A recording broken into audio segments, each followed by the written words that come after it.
dire. Moi, simplement, ce que je peux vous relater par rapport à la première étape de ce groupe de travail, il y a différentes thématiques qui ont pu être abordées, mais que l'on retrouve à travers les propos aussi bien de Jean-Loup Blaché que de Vincent Marcatet.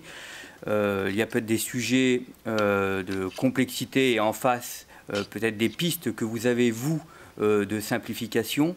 Il y a visiblement un sujet qui revient aussi très fréquemment, c'est comment se faire rencontrer l'offre et la demande.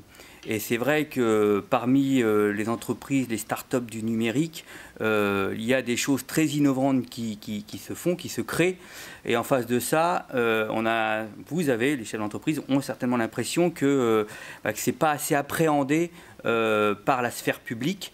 Donc il y a des choses comment on fait se rencontrer cette offre et cette demande. Certains ont l'idée de créer une grande plateforme avec le big data. Aujourd'hui, on peut mettre en relation toutes ces données pour informer tous les acteurs publics de l'ensemble des innovations qui sont aujourd'hui créées sur tout le territoire. Certains se disent les acheteurs publics sont trop frileux parce qu'on est tellement innovant qu'ils se disent on va prendre un risque. Donc il y a eu aussi cette idée de se dire est-ce qu'on ne pourrait pas mettre en place des marchés d'essai, des marchés pilotes, c'est-à-dire qu'on donne ça, c'est un petit peu les évolutions juridiques avec le partenariat d'innovation qui irait dans ce sens-là aujourd'hui.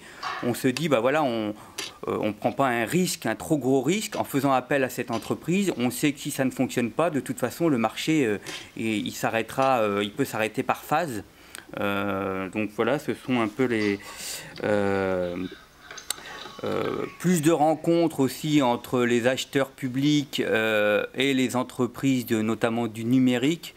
On sait bien, aujourd'hui, Jean-Loup Blaché ne l'a pas évoqué, mais il l'évoque assez fréquemment, qu'avec cette responsabilité pénale qui pèse sur les acheteurs publics, il y a une très grande frilosité à accepter ces rencontres avec les entreprises. Donc ça commence à se développer. Ça, on voit des conventions fournisseurs, notamment dans le domaine de la défense, par exemple, où les grands acheteurs publics vont à la rencontre des entreprises à échéance régulière. Donc il y a certainement aussi peut-être des choses adaptées au secteur du numérique à mettre en place. Mais encore une fois, je vous dis un petit peu ce qui s'est dit la première fois, mais c'est surtout vous, je crois qu'aujourd'hui, que le médiateur a envie d'entendre. Donc, par rapport à tous ces premiers points, je ne sais pas si vous avez déjà des premières réactions, des propositions, des pistes, des idées. Tout est acceptable. Hein.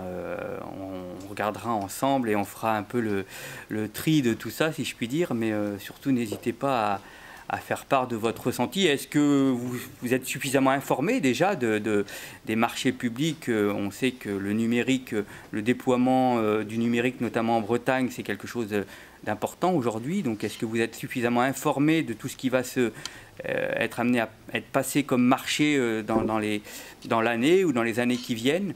Est-ce que vous estimez que vous pouvez avoir accès à cette information de manière suffisante? Est-ce que vous estimez que vous pouvez répondre à un appel d'offres sur un pied d'égalité? Ou est-ce que vous souhaiteriez que dans les appels d'offres qui sont montés par les acheteurs publics, il y ait certains aspects qui soient introduits, qui ne figurent pas aujourd'hui dans ces appels d'offres? Voilà, vraiment à votre écoute, à Rennes ou à n'importe quel endroit en visioconférence. Hein. Des premières, je ne sais pas. Oui, voilà. Oui. Donc, je suis Céline Fèvre. Donc, en fait, je vais intervenir avec deux casquettes. Donc, je suis directrice générale adjointe de Megalis Bretagne. Je travaille au développement du numérique et de l'administration électronique. Et j'ai créé avec une amie une association qui s'appelle Braille The Small Business Act, qui vient de recevoir le soutien de la région Bretagne, puisqu'on vient de se voir accorder une subvention de 25 000 € pour mener à bien un certain nombre d'actions. Excusez-moi. Est-ce que les autres sites, vous entendez bien, madame?